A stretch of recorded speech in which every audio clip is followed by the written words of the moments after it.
I paid for my parents' bills for years, no questions asked. Then one day, I lost my job and asked for help. My dad just sighed and said, "We can't support you, you're an adult." So I got a new job, stopped paying for them. And that's when the calls started. For 10 years, I never questioned a single request, never hesitated to pull out my credit card or log into my bank app, never thought twice when my parents called with yet another unexpected expense that somehow always needed to be covered immediately. It started small, just a little help with groceries when they said money was tight, then a bit toward their electricity bill when the late fees piled up, and before I knew it, I was shouldering almost all their financial responsibilities without ever stopping to ask why. Rent, utilities, car repairs, medical bills, anything they needed, I provided because that's what a good son does. Right? It wasn't that I was rolling in cash or living some glamorous life where money flowed like water. No. I worked hard, long hours, overtime whenever I could get it, skipping vacations, and rarely treating myself to anything extravagant because in the back of my mind, I knew I had a duty. My parents had raised me, supported me through college, and given me a roof over my head when I was younger. So I told myself I owed them. And for 10 years, I paid. Then, one random Thursday afternoon, my entire world changed with a single email. "We regret to inform you that due to company downsizing, your position has been eliminated, effective immediately." Just like that, after years of loyal service, I was unemployed. It didn't even feel real as I stared at the screen, reading the words over and over as if somehow they might rearrange themselves into something less devastating. The panic set in fast. My rent was due in 2 weeks. My emergency savings weren't as robust as I'd always promised myself they'd be, and the thought of going from a comfortable, stable income to nothing overnight made my chest tighten with anxiety. But I took a deep breath and reminded myself that I wasn't alone. My parents, whom I had never failed, would surely be willing to help me just this once, just for a little while. That night, I called my dad, trying to keep my voice steady, trying not to let the sheer terror seep into my words. "Hey, Dad," I said, forcing a little laugh. "Got some bad news today. I lost my job, and, well, I could really use some help covering rent for a couple of months while I figure things out." There was silence on the other end, a long, heavy pause that made my stomach twist. Then he sighed. In that way, he always did when I was a child asking for something unreasonable, like ice cream before dinner. "Ryan, we can't support you," he said, his tone cool, detached, as if he were talking to a stranger. "You're an adult. You'll figure it out." I actually pulled the phone away from my ear, staring at the screen as if it could somehow clarify what I just heard. I'd expected concern, maybe a little hesitation, but this was something else entirely. "What?" I finally managed, my voice barely above a whisper. "You'll figure it out," he repeated, this time with a little impatience, like he was scolding me for even asking. "We're not in a position to help you." Not in a position? I had spent 10 years making sure they never had to worry about bills, stress over rent, or scramble to cover an emergency.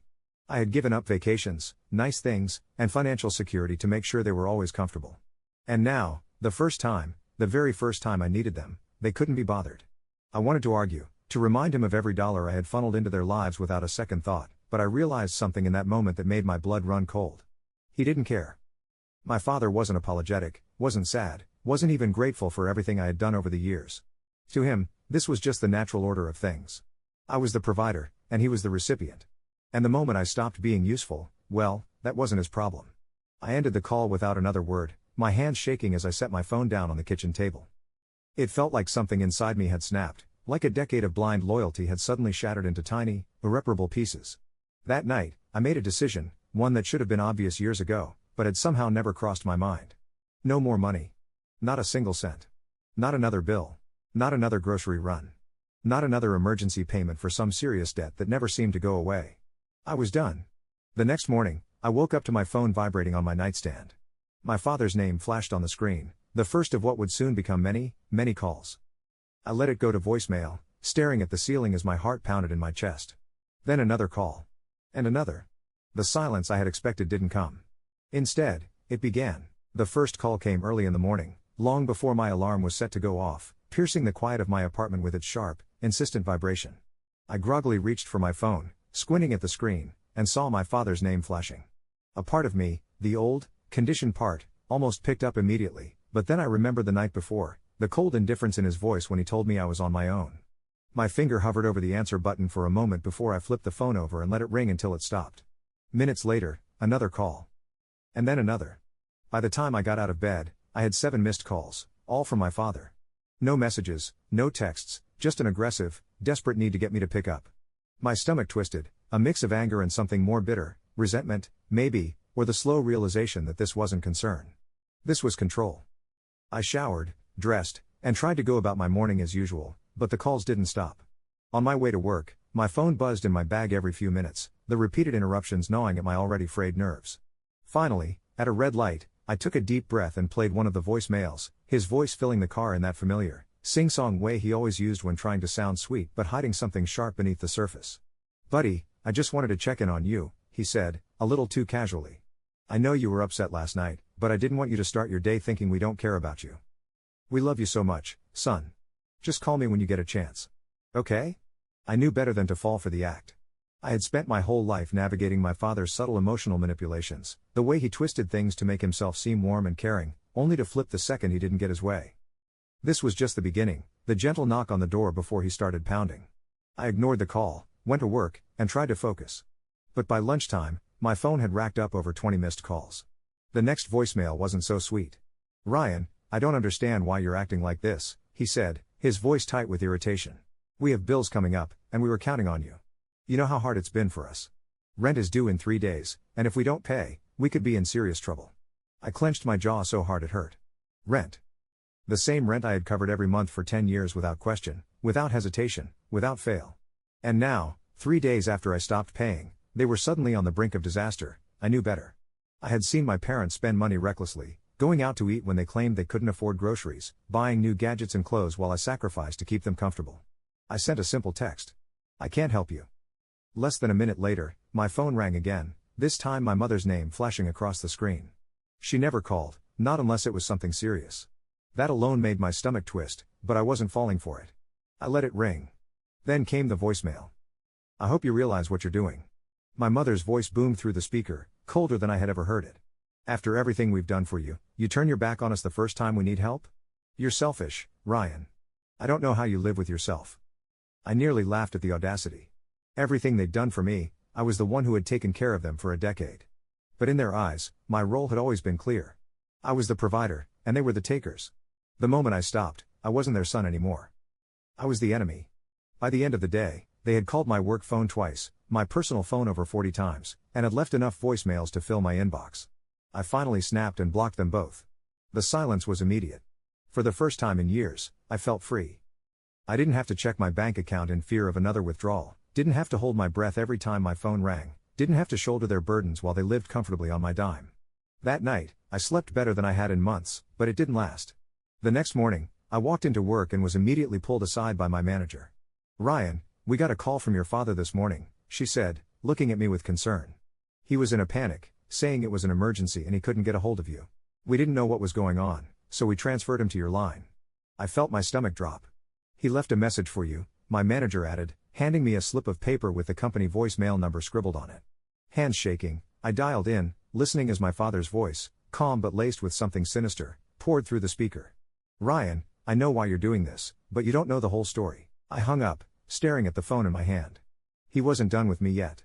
The first few days after I blocked their numbers felt like freedom wrapped in an unfamiliar silence, a kind of peace I hadn't experienced in years yet still tinged with an underlying unease that refused to let me fully relax. Every time my phone buzzed with a notification, my heart jumped, my fingers hesitated before checking, half expecting them to find a new way to reach me. But the calls had finally stopped. And for the first time in a decade, I could breathe without feeling like someone was reaching into my wallet at the same time. Still, my father's last words echoed in my mind, digging in like a splinter I couldn't ignore no matter how much I wanted to. "You don't know the whole story."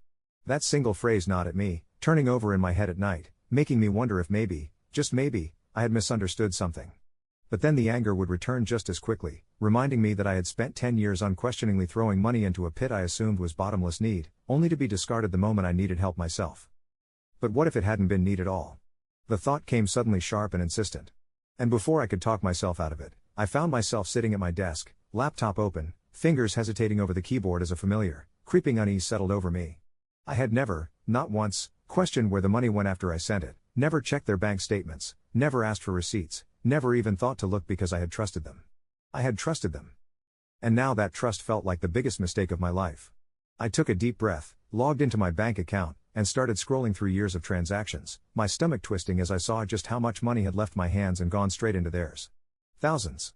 Tens of thousands. So many payments labeled as help or emergency. So many automatic transfers I had barely registered at the time because I had convinced myself it was the right thing to do. But something felt wrong. I knew what struggling looked like. I had lived paycheck to paycheck before, had learned how to stretch every dollar, had skipped meals to make sure bills got paid. And yet, when I pulled up their bank records I had access to because at one point, they had made me a secondary on their account for convenience, I didn't see struggle. I didn't see desperation. I saw luxury. Spa charges, fine dining, high-end shopping sprees, transactions at boutique hotels, even payments to a personal trainer. I scrolled faster, my hands trembling as I watched the truth unravel in front of me.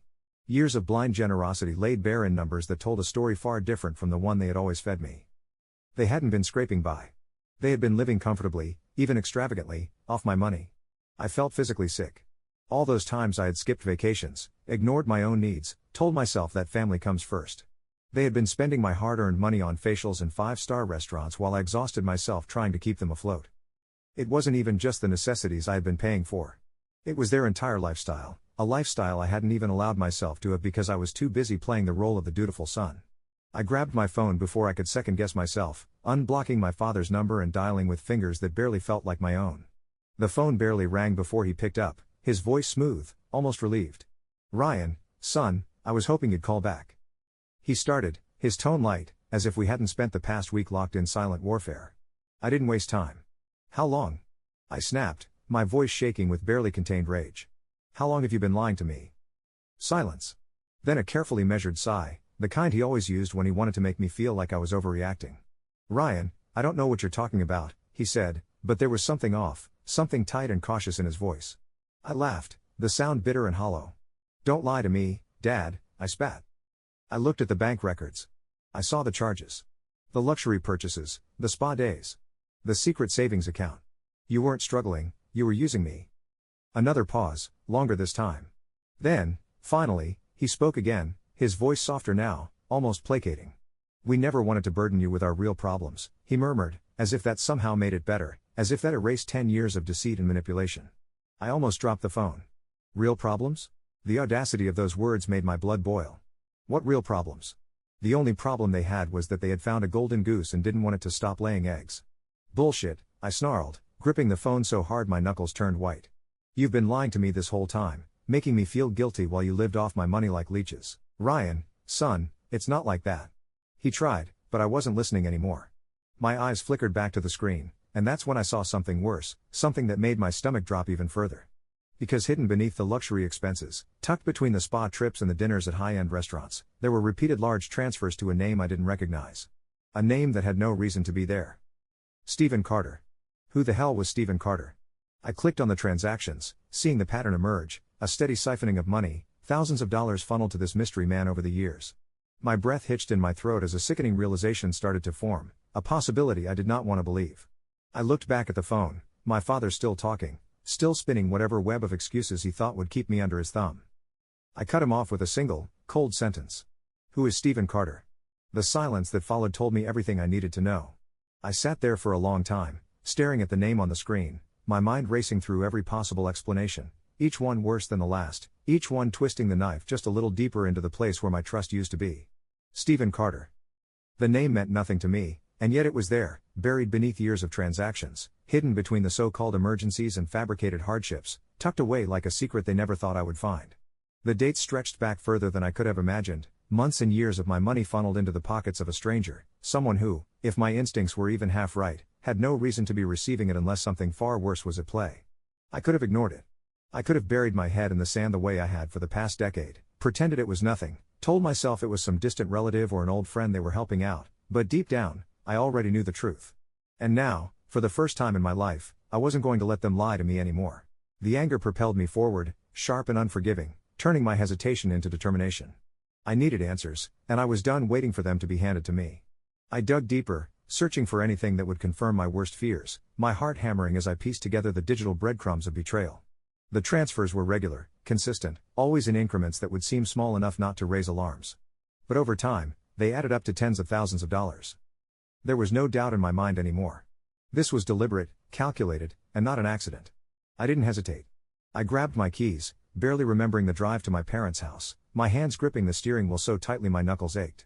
By the time I pulled into their driveway, my blood was a storm in my veins, an unrelenting current of fury that burned away any last traces of guilt or hesitation. They had used me. They had lied to me.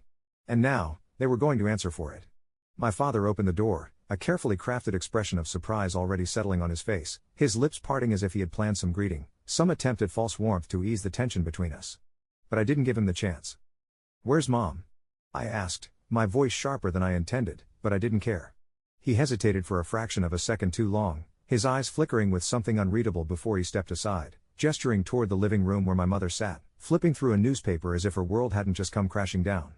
The moment she looked up and saw me, something in her expression shifted, something cautious, something aware. "What's wrong?" she asked, her voice calm, controlled, the voice of a woman who had spent her entire life lying without ever getting caught. I didn't sit down.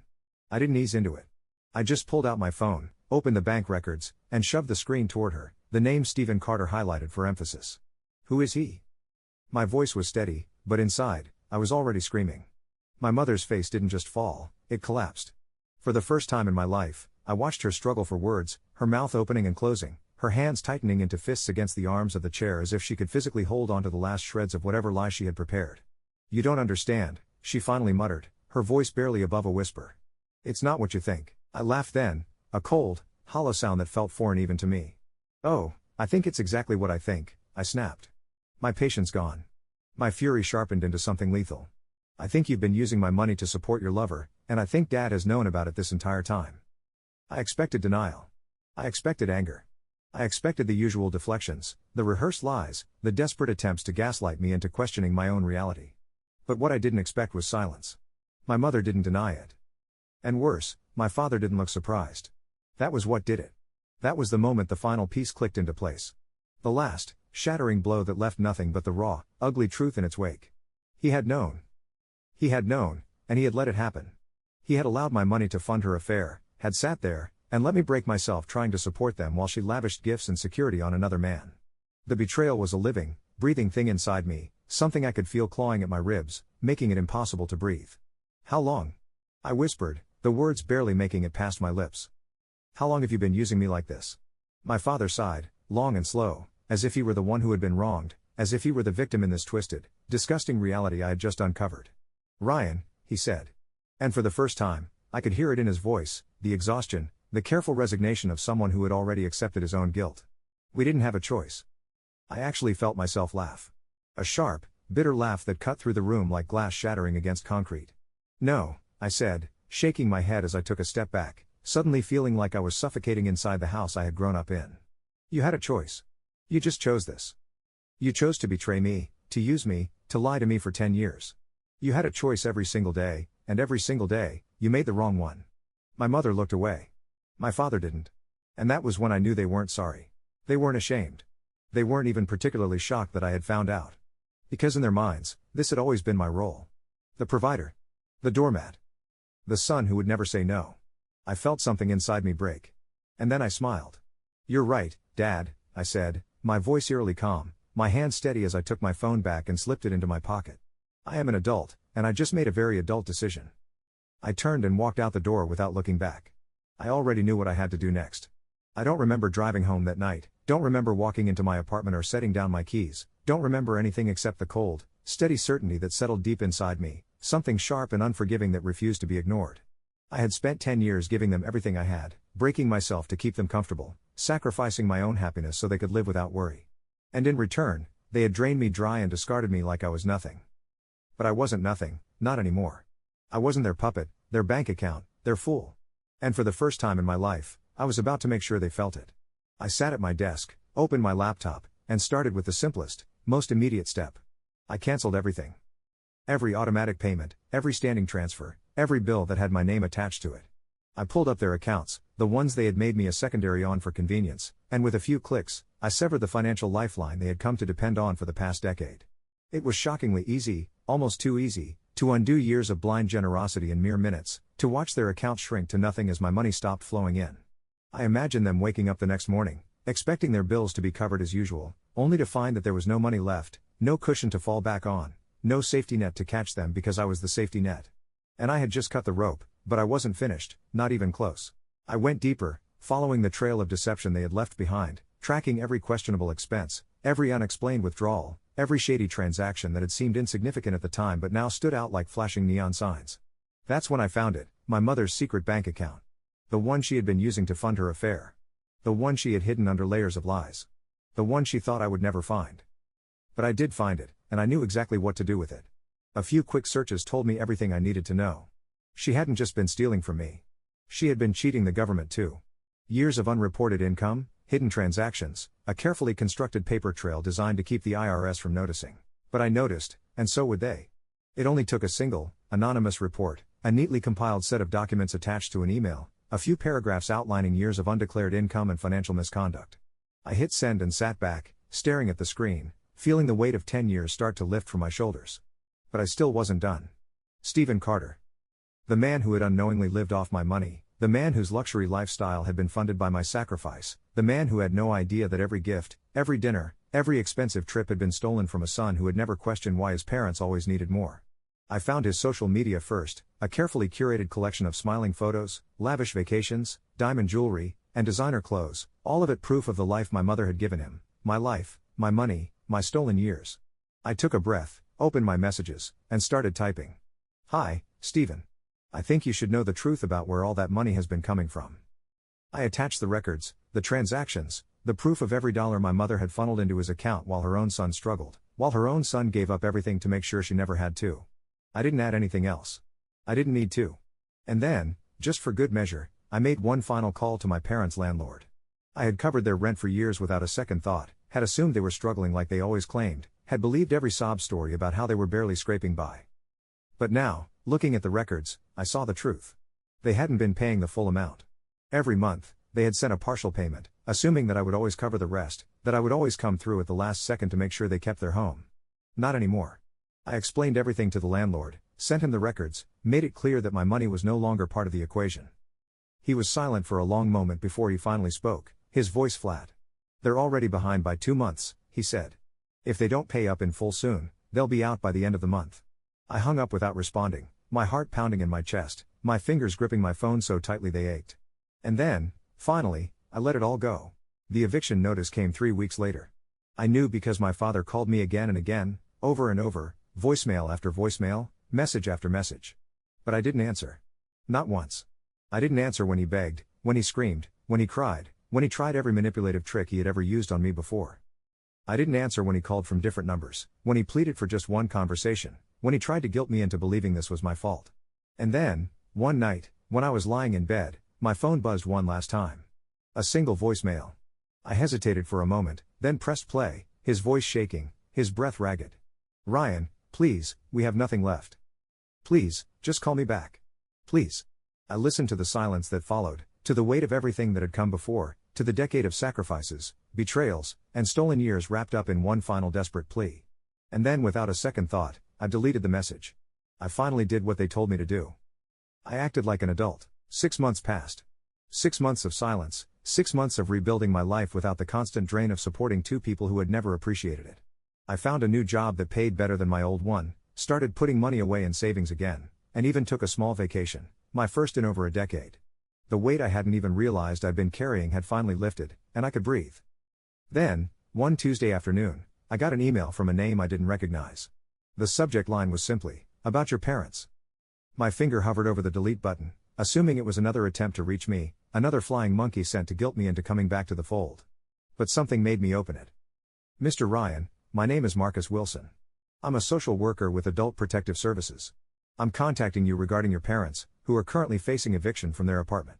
They've been referred to our agency due to their age and apparent inability to care for themselves financially.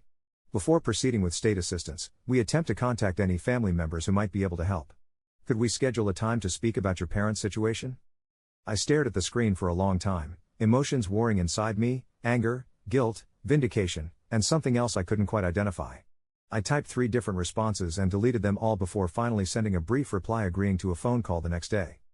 When my phone rang at the appointed time, I answered it with my heart in my throat. "Mr. Ryan? Marcus Wilson from APS. Yes, I'm here." There was a rustling of papers. "Thank you for speaking with me. I've been assigned to your parents' case. They're facing eviction at the end of the month, and from what I can tell, they have no financial resources or plan in place. Your father listed you as their only family contact." Of course he did. I took a deep breath. I haven't spoken to my parents in 6 months. I see. His voice remained neutral, professional. May I ask why? I hesitated, then decided on honesty. For 10 years, I financially supported them completely. When I lost my job and asked for help, they refused. I later discovered they had been lying about their financial situation and using my money to fund luxury purchases and... I paused, swallowing hard, an extramarital affair. There was silence on the other end of the line. Then, I appreciate your candor. This context helps explain the situation. What exactly is their situation now? I asked, surprising myself with how steady my voice sounded. They're 3 months behind on rent. Utilities have been shut off twice and reconnected through emergency assistance programs. Your mother has been diagnosed with depression, and your father has applied for disability benefits but was denied. They have no income beyond Social Security. I closed my eyes, trying to shut out the image of my parents sitting in a dark apartment, no electricity, no water. Despite everything they'd done, some part of me still cared. And I hated that part of myself for it. What happens to them if they're evicted? Without family support, they would likely enter the shelter system temporarily while we help them apply for subsidized housing. The waiting lists are long, though. It could be months or even years. I thanked Marcus for the information and told him I needed time to think. After hanging up, I sat at my kitchen table for hours, staring at nothing, turning the situation over in my mind. They had stolen 10 years of my life. They had lied, manipulated, and used me. They deserved whatever happened to them. Didn't they? 3 days later, I found myself sitting in a small coffee shop, watching the door. When they walked in, my parents, I almost didn't recognize them. My father looked smaller somehow, hunched and gray.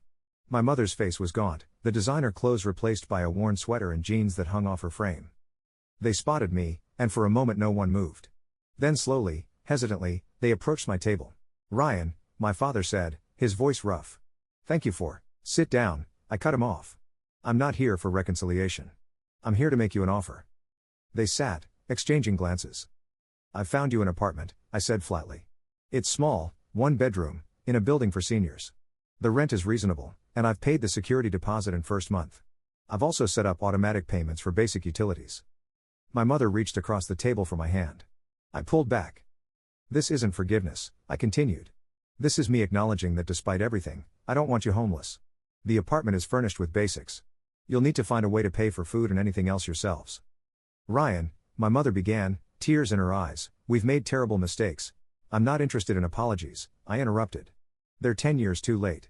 This is a one-time offer. Take it or don't." My father nodded slowly. "We'll take it," he said quietly. I slid an envelope across the table with the address and keys. "The lease is in your names. What you do with it is up to you. I won't be checking in." I stood to leave, but my father's voice stopped me. "The IRS contacted us," he said, his voice barely audible. "About the unreported income." I turned back. "I know. Was that you?" my mother asked. I looked at her directly for the first time. "You taught me to be an adult, remember? Adults face consequences for their actions." As I walked out of that coffee shop, I felt no triumph, no satisfaction, just a quiet certainty that I had finally found the balance between compassion and self-respect. I would never again be their bank account, never again sacrifice my future for people who saw me only as a resource. But I wouldn't be the person who left them on the street either. Sometimes being an adult means making the hard choices, not the ones that feel good, but the ones you can live with. I could live with this. I could live with walking away after ensuring basic shelter, with setting boundaries that would never again be crossed. I got into my car and drove away without looking back. This time, I knew I wouldn't answer if they called.